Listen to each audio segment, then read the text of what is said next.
E aí, pessoal, galera do primeiro ano, tudo bem? Hoje vamos continuar mais um capítulo do nosso livro de Química. O assunto é ligações químicas, tá? Um assunto muito importante que vai nos ajudar a conhecer mais sobre as substâncias que tem no nosso dia a dia. Aconselho a vocês revisarem sobre distribuição eletrônica, que como eu falei no vídeo anterior, nas aulas anteriores, distribuição eletrônica é muito importante para entender muita coisa da química, ok?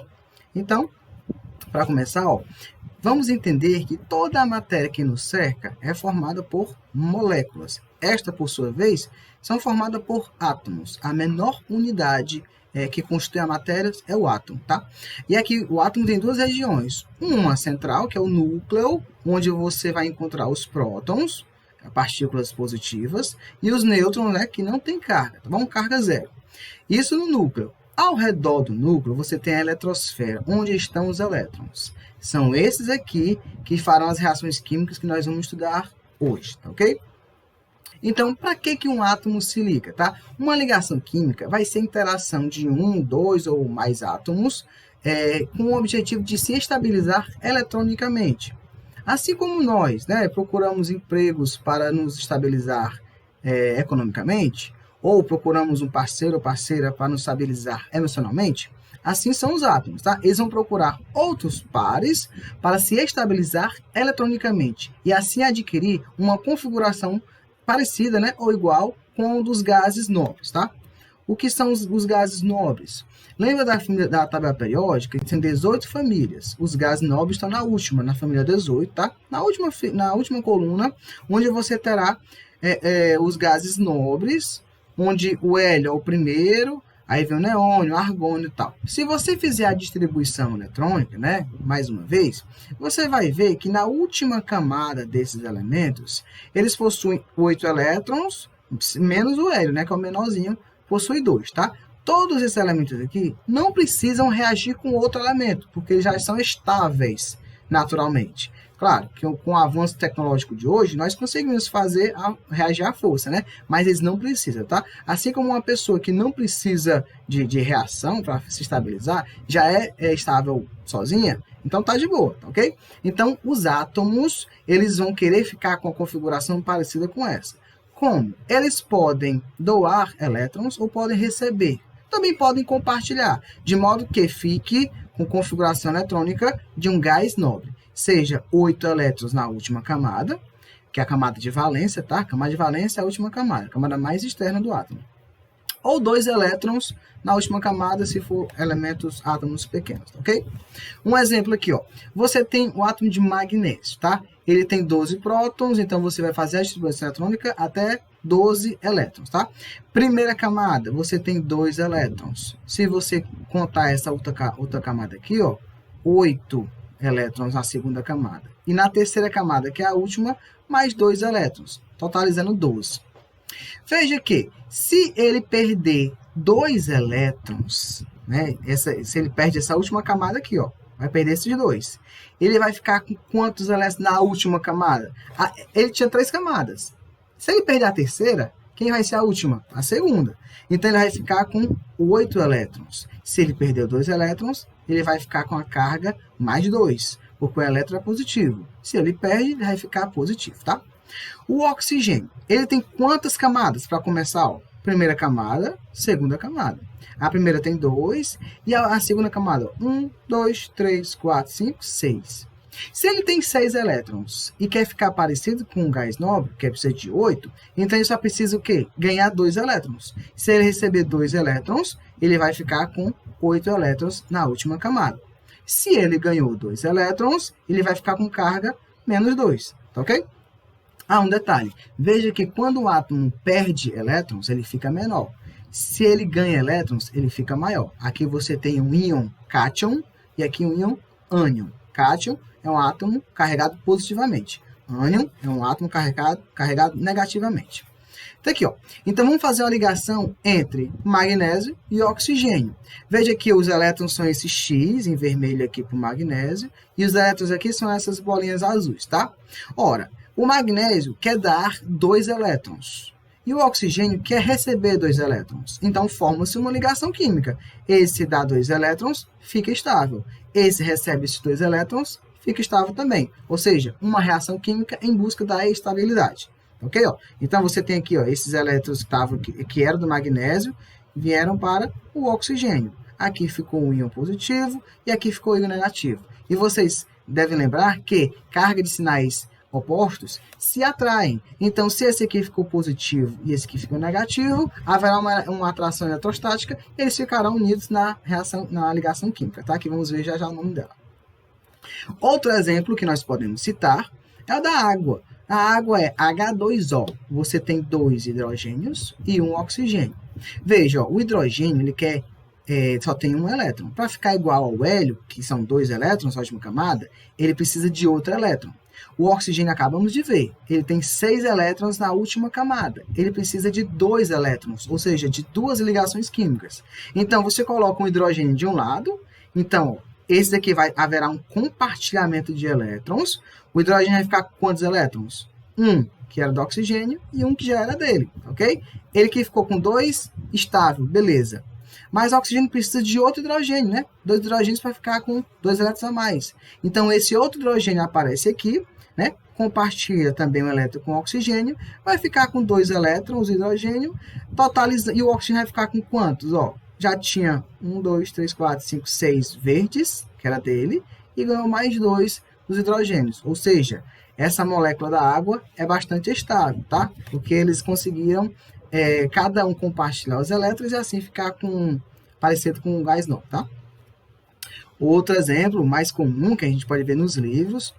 Lembrando, pessoal, além da aula de hoje, vocês precisam estudar sobre o livro, tá? Que vai ter um aprofundamento maior do conteúdo aqui, ok? Você tem um átomo de sódio, ele só precisa perder um elétron. Já o átomo de cloro, se você contar aqui, ó, na última camada, 1, 2, 3, 4, 5, 6, 7. 7, para chegar em 8, só falta 1. É por isso que a gente chama de teoria do octeto, que eu esqueci de falar anteriormente, tá? A teoria do octeto é a teoria que os átomos precisam ter 8 elétrons na última camada para ficar estável, assim adquirindo a configuração de gás nobre. É só a exceção daqueles átomos pequenos que querem ficar com 2 elétrons parecido com o hélio, tá bom?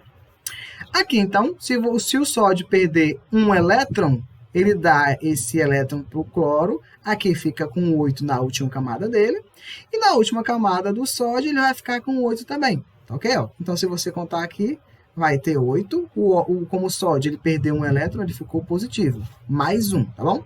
E aqui o íon cloro, como ele ganhou um elétron positivo, ficou com carga menos 1, uma reação química formando o cloreto de sódio, o sal de cozinha que a gente tanto conhece, ok? Mas em configuração eletrônica, porque eu só fiz agora sem mostrar os elétrons nas suas camadas, mas como ficaria a distribuição eletrônica? Veja aqui que eu botei 2 gases nobres, o hélio e o neônio. Aqui você tem 2 elétrons, ó, a configuração 1s2, estável. O neônio, você vai fazer a distribuição eletrônica, tá? Revise, é muito importante. 1s2, 2s2, 2p6. Somando essa aqui, ó, primeira camada, segunda camada. Tem quantos elétrons na última camada, que é a segunda? 2 mais 6, 8, tá? Então, estável. Vamos ver elementos que querem ficar parecido com eles. Veja, o hidrogênio, como eu falei anteriormente, ele só tem um elétron. Se ele quer ficar igual ao hélio, que tem 2, ele só precisa de quantos elétrons, pessoal? 1 para chegar em 2, só precisa de um elétron, ou seja, uma ligação química. É assim que a gente vai descobrir quantas ligações um átomo vai fazer. 1, 2, 3 ou 4, tá bom? Lítio. Veja aqui que o lítio tem 3 prótons, né? Você vai fazer a distribuição eletrônica para 3 elétrons. 1s2, 2s1. Se você somar aqui, ó, dá 3, tá? Tem que dar igual a esse número. Ele tem quantas camadas eletrônicas? 2. Se ele perder isso aqui, ó, imagine que apagou, tá? Se ele perder esse elétron aqui, ele vai ficar com quantos elétrons agora? 2, igual o hélio. E vai ser sempre assim, tá bom? Agora, vamos ver de baixo, ó. O neônio. Vamos ver elementos que querem ficar igual ao neônio, que é um gás nobre. O oxigênio, ó. Você vai fazer a distribuição eletrônica até chegar em 8, ó. 2 mais 2, 4, com mais 4, 8. Na segunda camada do oxigênio, que é a última nesse caso. 2 mais 4, 6. Ele tem 6 elétrons na última camada. 6 para chegar em 8. Faltam quantos? Só 2. Então, se ele ganhar 2 elétrons, ele vai ficar igual ao neônio, com a configuração igual ao neônio. É por isso que no slide passado, o oxigênio da água faz 2 ligações, porque o oxigênio precisa de 2 hidrogênios, né? Cada um com um elétron, tá? É fácil, pessoal, é fácil isso aqui. Sódio, ó, ele tem 11 elétrons, então você vai fazer a distribuição eletrônica até chegar em 11. Então, 1s2, 2s2, veja que aqui tem quantas camadas eletrônicas? A primeira camada, a segunda camada e a terceira camada. Na segunda camada, tem quantos elétrons? 2 mais 6, 8. E na última, só tem 1. Ou seja, se ele perder esse elétron aqui, que a gente acabou de ver que ele perde, se ele perde, ele vai dar para outro átomo, tá? Se ele perder esse aqui, ele vai ficar com quantos elétrons agora na última camada? 8. E é assim que vocês vão fazer as ligações químicas, tá? E quais são elas? Ligação iônica, covalente e metálica. Vamos ver mais especificamente cada um, tá bom? O que é a ligação iônica? Íons, como eu falei para vocês, são átomos carregados, positivos ou negativamente, tá bom? Eles vão se manter unidos pela transferência de elétrons. Quando você vê na questão de vestibular do livro, né, do Enem, a palavra transferência de elétrons, então você já está falando de uma ligação iônica, tá? Cada ligação vai ter palavras-chave que vai ajudar você a matar as questões, tá bom?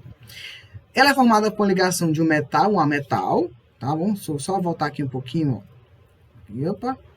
Ó, aqui o sódio, se você olhar na tabela periódica, ele é um metal.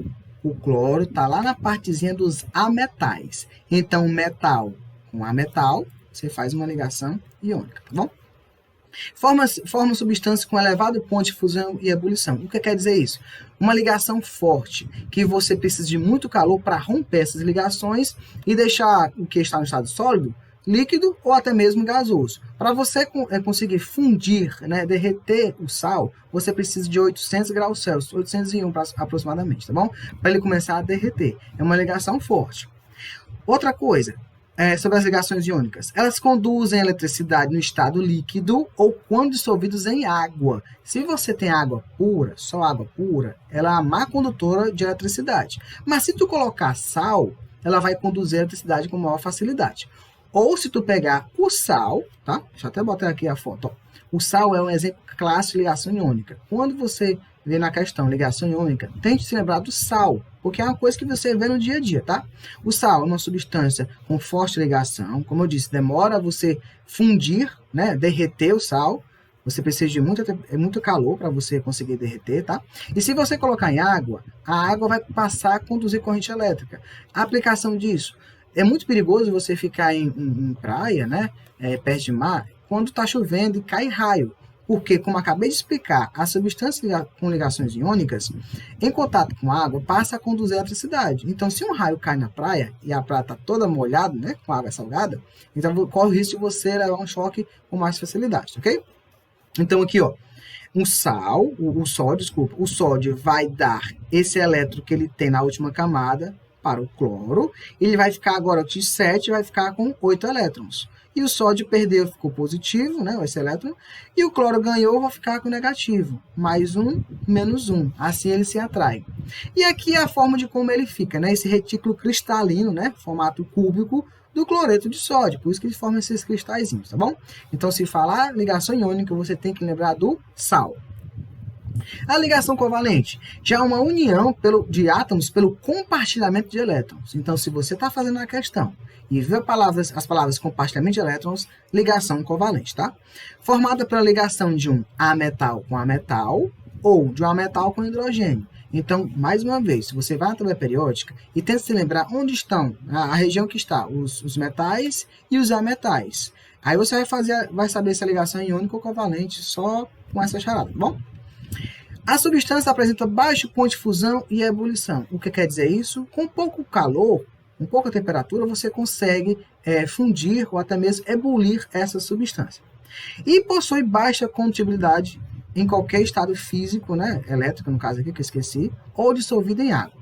Aí, qual é o melhor exemplo, né, que vocês podem tentar se lembrar? O açúcar. Se você pegar água, como eu disse, aqui ó, a água também é um exemplo de ligação covalente, tá? Ela é uma má condutora de eletricidade. Se você colocar açúcar, vai interferir muito pouco também nessa condução de eletricidade, diferente das ligações iônicas como o sal. O sal não, se você botar o sal na água, vai conduzir bem melhor, tá bom? E, como eu falei, ó, veja que tem carbono, hidrogênio e oxigênio. Aqui, carbono é um metal e aqui outro metal. Ligações de ametal com ametal ou ametal com hidrogênio, ligação covalente, ok? Se a gente for comparar o sal com o açúcar, para você derreter o açúcar é bem mais fácil que o sal. Com pouca temperatura, o açúcar já fica caramelo e depois passa a virar carvão, tá bom? E a água também, com pouca temperatura, assim, um 100, né? Zero no caso, ele começa a fundir. E 100 começa a ebulir. Então, essas duas substâncias aqui são exemplos de ligação covalente no nosso dia a dia.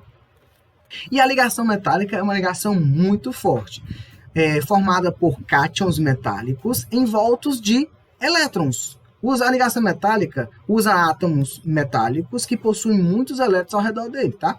É por isso que diz que é mar de elétrons. Quando vocês observarem na questão mar de elétrons, então você está vendo ligação metálica.